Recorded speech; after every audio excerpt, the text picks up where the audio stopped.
Setting up SSH keys. In this presentation, we'll be discussing the topic of setting up SSH keys. SSH keys are a way to authenticate and establish secure connections between computers without using passwords. SSH keys come in pairs, a public key and a private key. The public key is shared with the server you want to connect to, while the private key is kept secret on your local machine. SSH keys provide a more secure alternative to traditional password-based authentication. They are widely used in various scenarios, such as remote server access, Git repositories, and secure file transfers. Setting up SSH keys can help improve the overall security of your online activities and make your life easier by eliminating the need to remember and manage multiple passwords.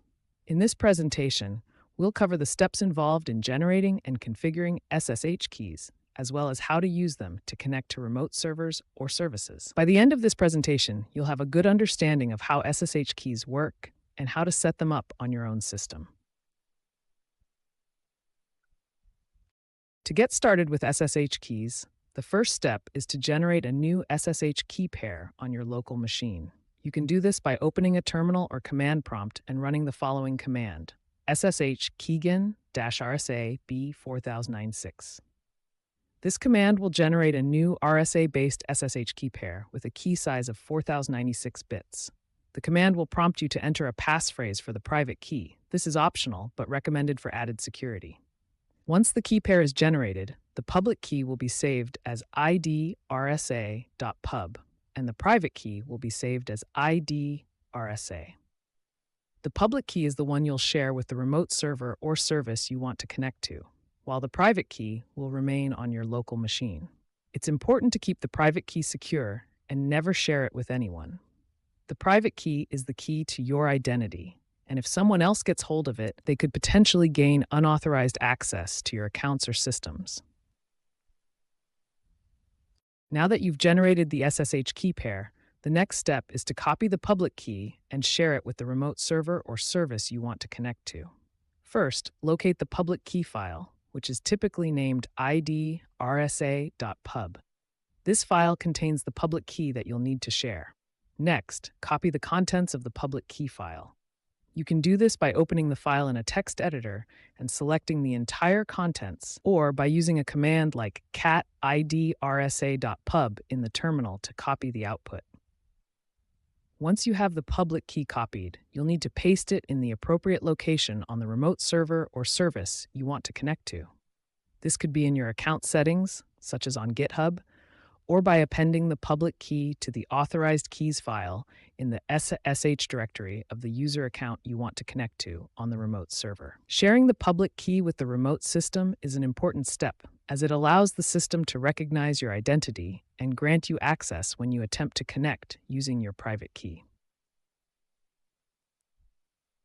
Now that you've generated the SSH key pair and shared the public key with the remote system, you're ready to start using your SSH keys to connect to the remote server or service.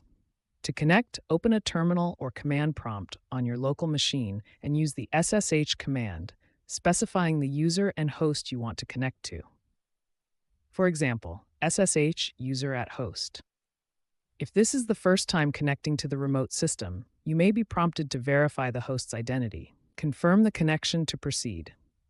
Next, if you set a passphrase for your private key during the key generation process, you'll be prompted to enter that passphrase. This additional layer of security helps protect your private key in case it's ever compromised. Once you've entered the passphrase, or if you didn't set one, you'll be authenticated and logged into the remote system. From this point on, you can interact with the remote system as if you were physically present, without the need to enter a password each time. Using SSH keys for authentication provides a more secure and convenient way to connect to remote systems, as you no longer have to manage and remember multiple passwords. Using SSH keys offers several benefits over traditional password-based authentication. Improved security. SSH keys are more secure than passwords as they are less susceptible to brute force attacks or password guessing. The private key is the only way to authenticate, and as long as it remains secure, your accounts and systems are protected. Convenience. SSH keys eliminate the need to remember and manage multiple passwords. Once you've set up your SSH key pair, you can use it to connect to various remote systems without having to enter a password each time. Automation. SSH keys enable automated processes such as scripted server deployments or continuous integration deployment workflows without the need for manual password entry. This can greatly improve the efficiency and reliability of your workflows. Centralized management. SSH keys can be managed centrally, making it easier to revoke or update access as needed. This is particularly useful in enterprise environments where multiple users or systems need to connect to various remote resources. By leveraging the benefits of SSH keys, you can enhance the overall security of your online activities, streamline your workflows, and enjoy a more convenient and efficient way of interacting with remote systems.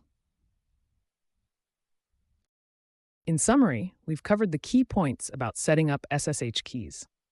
SSH keys are a secure way to authenticate and establish connections between computers without using passwords. You can generate an SSH key pair consisting of a public key and a private key using the SSH keygen command. The public key is the one you'll share with the remote server or service you want to connect to, while the private key is kept secure on your local machine. This allows the remote system to recognize your identity and grant you access when you attempt to connect using your private key. Using SSH keys provides several benefits, including improved security, convenience, automation, and centralized management. SSH keys are less susceptible to brute force attacks or password guessing, and they eliminate the need to remember and manage multiple passwords.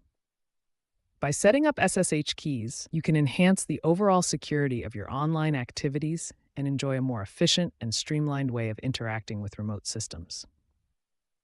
I hope this presentation has given you a good understanding of how to set up and use SSH keys effectively.